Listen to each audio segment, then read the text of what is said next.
On this week's episode of A Drier Dose of Disney, Jared discusses things to consider when thinking about traveling internationally to a Disney or Universal park.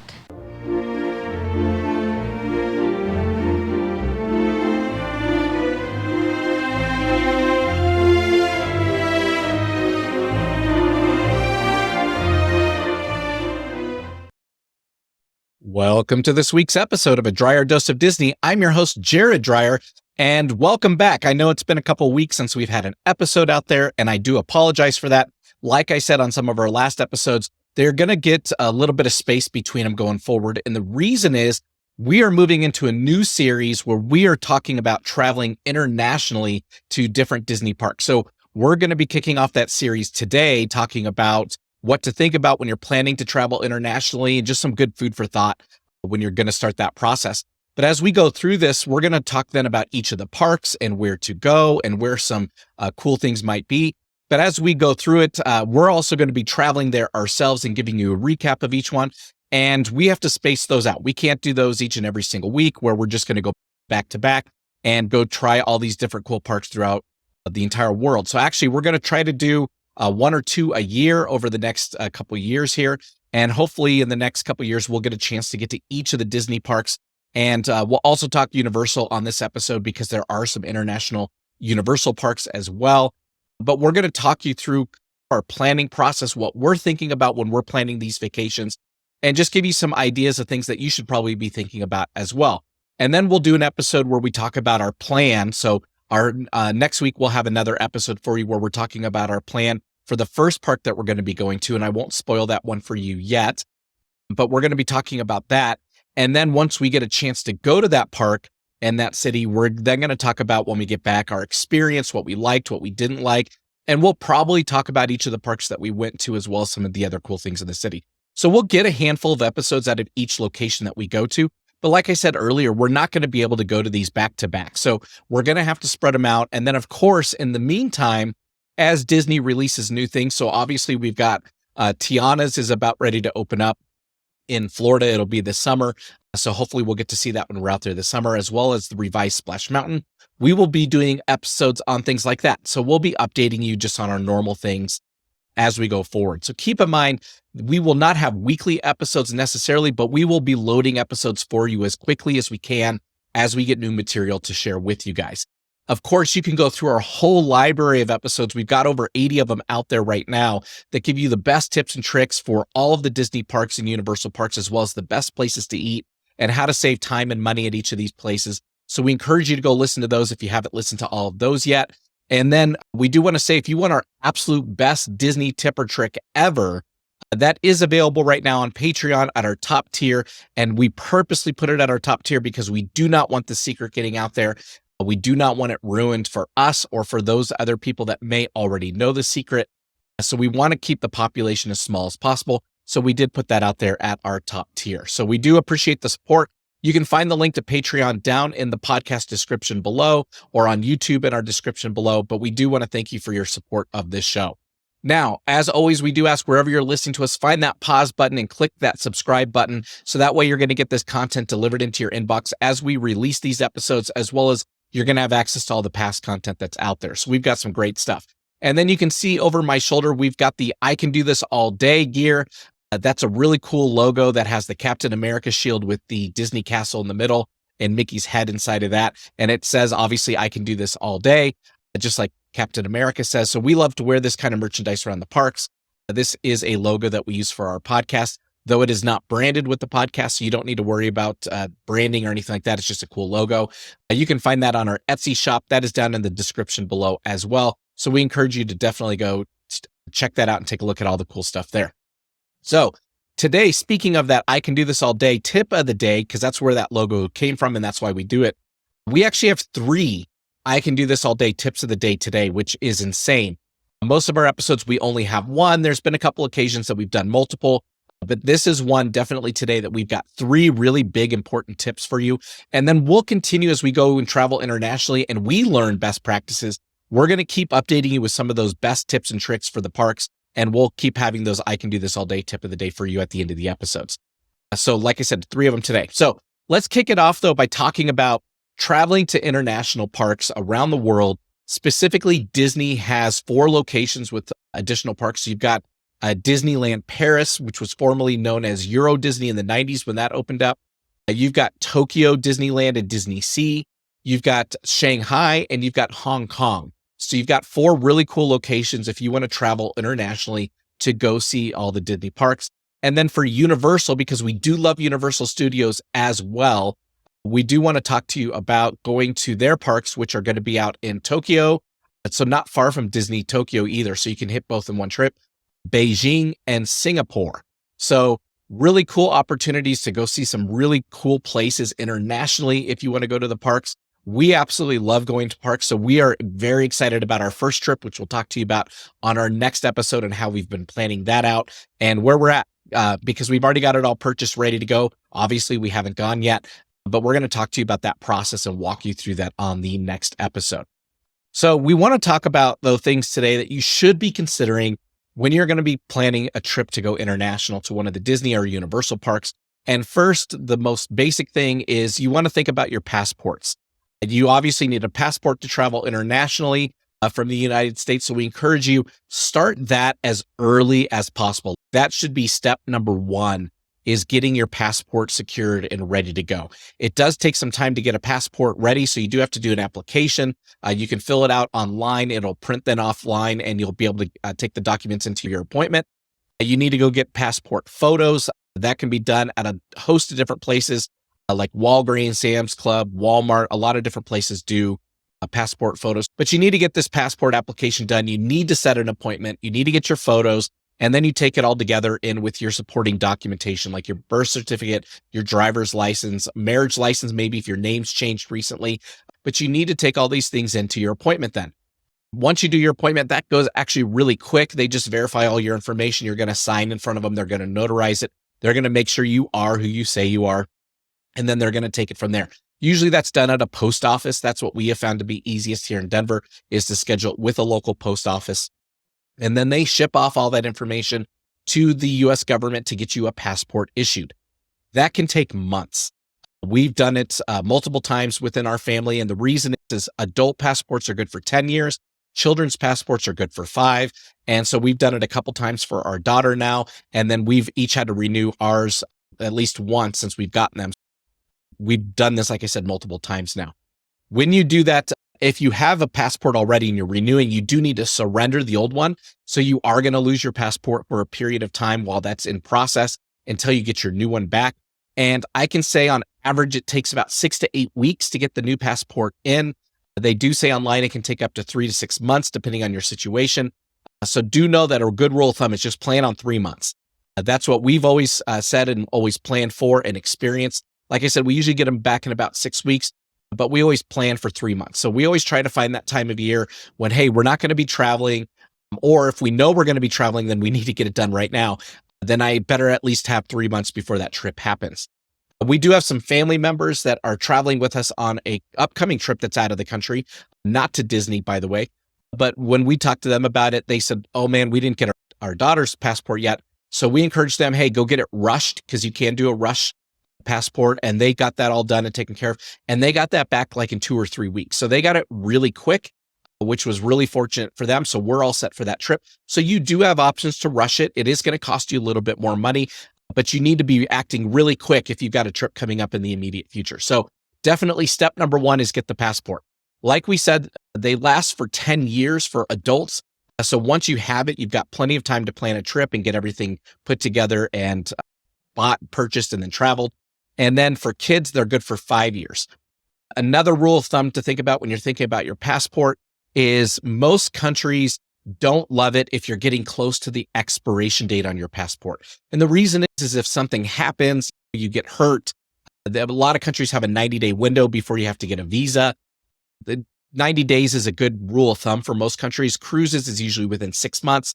Know that if you're getting close to the expiration date, you might as well just go get it switched over anyway, so that way you don't have to hassle with it or have to argue with anyone. So let's say you are exactly 6 months out, you're traveling, you're now at the custom agent in a foreign country, and they say, we don't like this because you're too close to your expiration date. Now you're stuck. So we recommend if you're getting close, go get that passport taken care of. That is your number 1 priority when you're thinking about traveling internationally. get it done, get it renewed, get it purchased, and get it into your possession before you travel. Okay. So passports. Number two, we encourage you when you're looking at these international destinations, and we'll give you some tips as to when you should go to which one. But when you're looking at these international destinations, you want to check for the travel requirements. So once you've settled on where you want to go, you want to Google it and just say, what are the requirements for getting into this country, or are there any stipulations? So obviously during COVID, there were a lot of stipulations about vaccinations and wearing masks and things like that in different countries. Right now, we're in 2024. A lot of that's been lifted, and it's pretty easy to go to and from these countries. But if you go to those pages, you can read about all the different alerts that are out there in the world right now. You can read about any kind of dangers that you may encounter, but you're also going to see the requirements. So they'll tell you about how long you can be there without a visa, any requirements like vaccinations, things like that. So it's always good to be mindful, to be planned ahead, and to think about all that. The next thing you want to think about is the budget. So what is my budget for going to this international park, and who am I taking with me, and how much is it going to cost? We encourage you, just like we would anyone else, any of our friends or family, you want to plan ahead. You want to make sure you're saving for this trip. Don't put that on a credit card unless you have access to funds to pay it off quickly and get rid of that debt. We don't encourage you to go into debt when traveling, especially internationally, because the cost can be a little bit higher doing that than domestically here in the US. So we encourage you to have a budget in mind. Think about how much do I want to spend to go out of the country and to go visit these places, and then plan accordingly. Maybe you want to do your trip next year or 2 years from now, and you're just going to start saving some money each and every month so that trip is fully paid for by the time it gets here. So we definitely encourage you, put together a budget, make sure that you can afford it, make sure it's something that's feasible for you and your family, and try to stick within that budget. And we're going to give you tips and tricks on that as we go through this episode, as well as our planning episodes. Because for me, I'm a tightwad. My family jokes that I'm like a Scrooge, and that I don't like to spend money, and that I like to make sure that it's as cost effective as possible. And I will always hunt for the bargain or the best deal. And we're going to talk about that because that can get you in trouble, especially when you're traveling internationally. So watch for those tips and tricks here later in this episode. But because of that, I'm always looking for the best deal. So there are good deals to be had, but you definitely want to stay within a budget and make sure that you can afford it. Part of that, though, part of the way that you may be able to afford it or may be able to get some perks are by looking at your credit cards, knowing that when you travel internationally, usually Visa, MasterCard are accepted anywhere you want to go.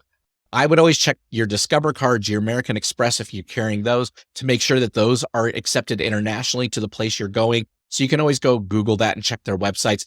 But be warned that when you do take a credit card internationally, you're going to be paying extra fees, usually in the neighborhood of 1% to 2% per transaction. So it's not a lot, and it doesn't add up to be a ton over the course of your whole vacation. But do be warned that you're going to have some extra fees on that. But you can earn some cool things like miles or perks or other really cool opportunities with those cards, like sitting at the airport lounge if you have an airport card or whatnot. So those are all considerations when you're thinking about traveling internationally. So definitely check out those credit cards. And if you're a rewards person like me, where you like to get those rewards, I encourage you, go look for opportunity to earn some rewards on that trip. That will definitely help you. Do know, so one specific call out that I have on this, and I did research on this purposely before this episode, is that the Disney Chase card. So we have the Disney Chase card to get discounts at all the Disney parks when we're out there, as well as you can get cash back on your initial purchase, which can pay for your park tickets, which we absolutely love doing. And we've talked about that on our How to Save Money episode. So definitely check that out. And I do have a link for the Disney Chase below in the podcast description. But the Disney Chase card is a great card for getting discounts at restaurants and on merchandise, but it does not work internationally for the discounts. You can use the card. It is a Visa, so you can use it internationally at the other parks, but you don't get the same discount that you get here in the United States. So do be warned about that. That Disney Visa card is a great card to have, but it's not going to help you when you travel internationally to these other parks. So what kinds of things should you be considering when you're thinking about what parks do I want to go to and when? So right out of the gates, the number one thing that I would tell people is think about the weather. The good news is all of these parks, so Disney and Universal, are in the northern hemisphere, meaning north of the equator, which means that they're on the same seasonal schedule as the United States. So winter is the same 3 to 4 months. Summer is the same period of time each year for all of these parks. So it's not like you're going to leave at Christmas time here in the US and you're going to go to a park and it's going to be 85 degrees and sunny and in their summer, unless maybe you go to Singapore. That one's right on the equator pretty much. So that one's probably always hot. So that one, if you go to Universal Studios there, you may not have to worry about winter. But if you're going to go in the wintertime from the US, know that in Paris, in Tokyo, you are in the winter months there as well. So it's going to be cooler. It could be rainy. Take a look at the forecasts out there, and you may be in their rain season where they're having monsoons come through, or typhoons, which is their hurricane out there in the other parts of the world. So check those weather forecasts before you go. That may or may not dictate when you want to go as you're looking at those forecasts. So if you find out that this place at this point in time, it's their rain season and they're getting inches every single day, that's going to be similar to Orlando. So if you go down to Orlando, you know that it rains almost every single day. And during the summer, it is almost guaranteed it's going to rain during the day at some point. Usually those rainstorms only last 30 to 45 minutes, and you can throw on a poncho and keep going. Check out the forecast there, though. See if that's what's going to happen there. And if that's the time of year you want to go, you may want to adjust it based on those weather conditions. Second, and I think this one is equally as important because this one did dictate when we were going to go to our first park, is look at the holiday and the school calendar for that region of the world. What I mean by that is if you're going to go to Tokyo and search normal school calendar for that area for Tokyo. If you're going to go to Paris, look at the school calendar for Paris. If you're going to go any of these parks, you want to look at what is their holiday schedule. So like here in the US, obviously in the spring, we usually have spring break sometime March or April. We're off of school during the summer months.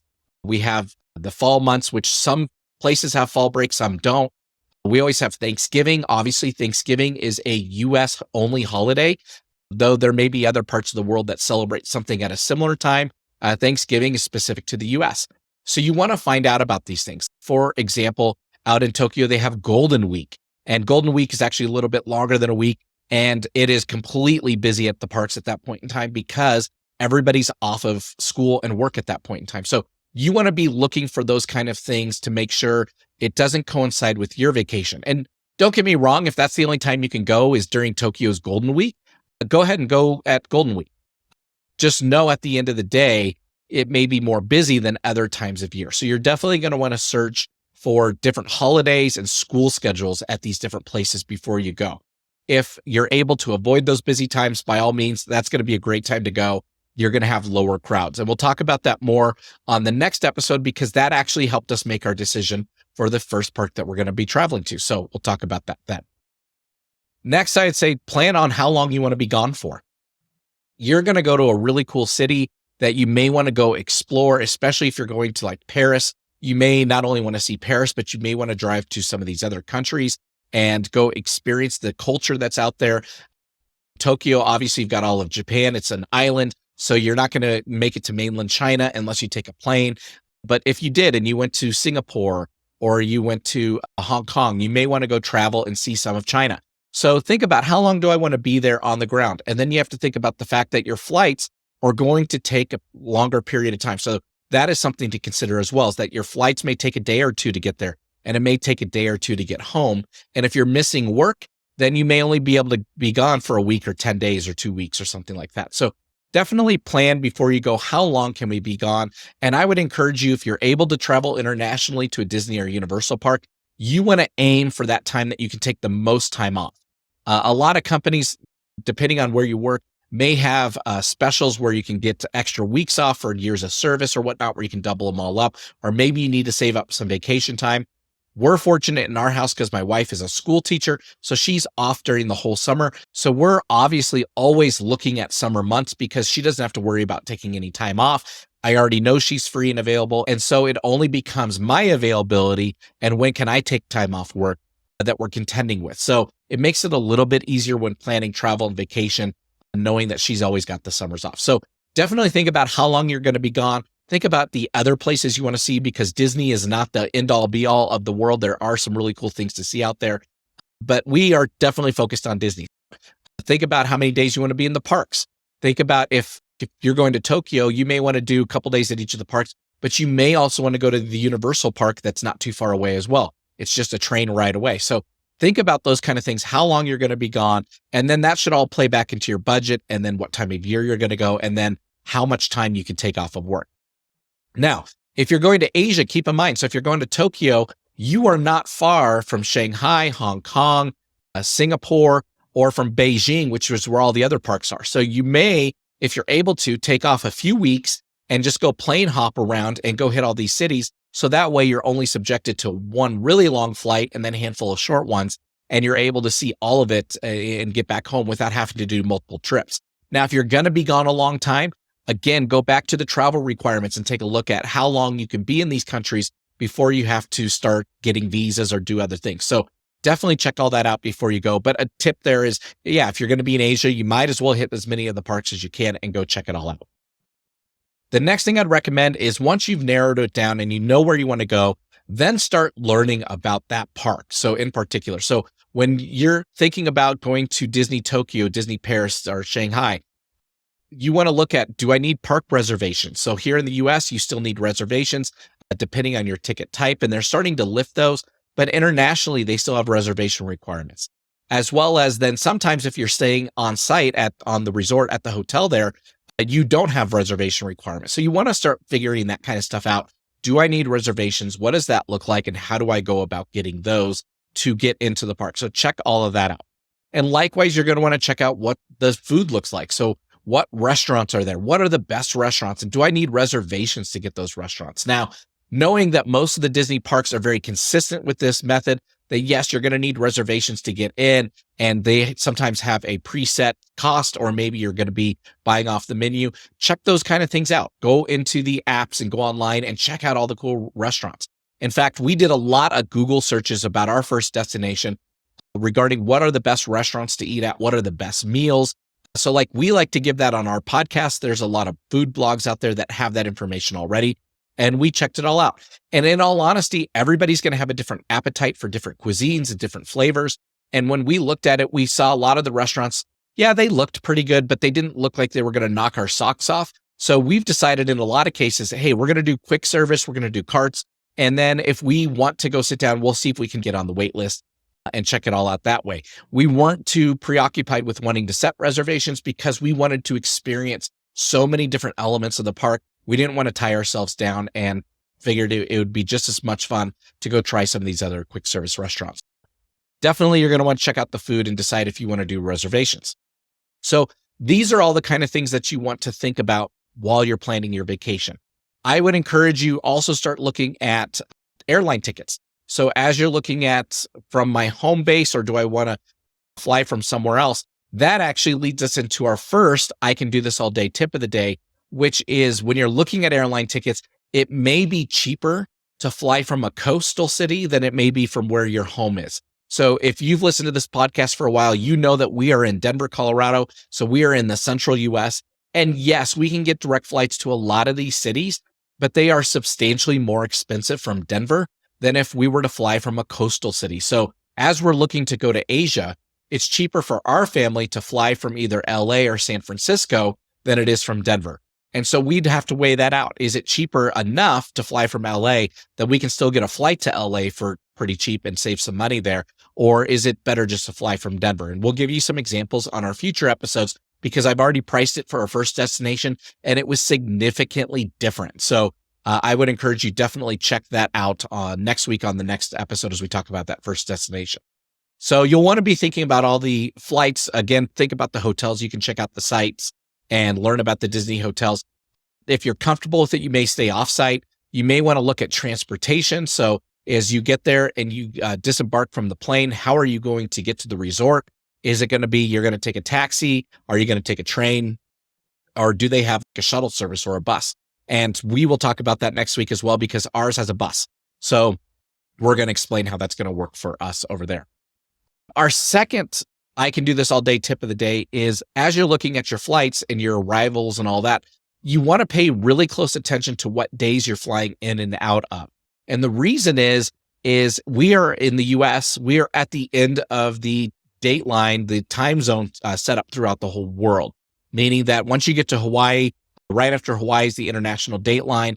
And so basically everyone is ahead of us, ahead of the US, meaning if you go to Europe, they're anywhere 5-7 hours ahead of the US time zones from the East Coast. If you go even further around to Asia, they may be another 12 hours ahead of that. And so as you fly out and you go to these destinations, there's no question you're going to be losing time as you go forward. as you arrive there. So if you leave, say on a Saturday, you may not arrive until Sunday at that resort. And so don't book your hotel from Saturday because you don't need it on Saturday. You're going to be flying overnight. So you're going to book it from the day that you arrive. So that could save you some money because a lot of people think we're leaving on Saturday. I'll book my hotel for Saturday. No, you probably need to book it for Sunday because you're going to be arriving on Sunday. So definitely pay attention to when you leave and when you arrive. And then coming home, you gain all that time back. From the time you leave the airport to the time you land in the US may only be a few hours difference. So you can leave on a Saturday and get back to the US that same Saturday in the evening. So that may save you some time there or may change your plans as to where you're going to be in the US and do you need a hotel that night. So definitely you're going to want to plan accordingly to the days that you leave and arrive and how that all works out. So definitely check those out. And then our third and final, I can do this all day tip of the day, and we'll talk about this more on the next episode as well, is I will highly encourage you, though I am a Scrooge and I am always looking for ways to save money, you want to 100% of the time book through the site directly that you're going to be engaging with. So whether that's your airline ticket, so if you're flying United internationally, you want to fly and book through United. Do not go to the third-party sites. Do not go to Hotwire, Priceline, Kayak. Don't use those sites at all. And the reason is as we did our research for this episode and our research for us traveling internationally, I read hundreds of horror stories, and I'm talking awful horror stories of people who said, hey, I went to this Disney resort in this country and I booked it all through Hotwire. I booked it all through Orbitz or one of these third-party sites. And I'm not disparaging them. I'm not saying that one's better than the other. I'm just saying that's what they use as a third-party site. And when they arrived, either they didn't have the reservation or it was for the wrong type of room, or they had the wrong number of beds in the room, or on the flight side, I saw that they didn't have their baggage counted for, and so they had to pay baggage fees, or they didn't assign seats, and so the families got split up throughout the plane, so they're all sitting in different spots on the plane. Don't go through the hassle of that. What you want to do is you want to go directly to that website, book with that website, with that airline. So that way, are my bags paid for already, or do I need to pay for bags? They're going to tell you that as you're checking out and going through the whole process. Did I select my seats? So is this an assigned seat airline, which most of them are, though we love Southwest. Southwest is only domestic US and then down into Mexico and some of the Caribbean areas. They don't assign seats, but everyone else does. So did I get a seat assignment next to my family, and did we get that all picked out and ready to go?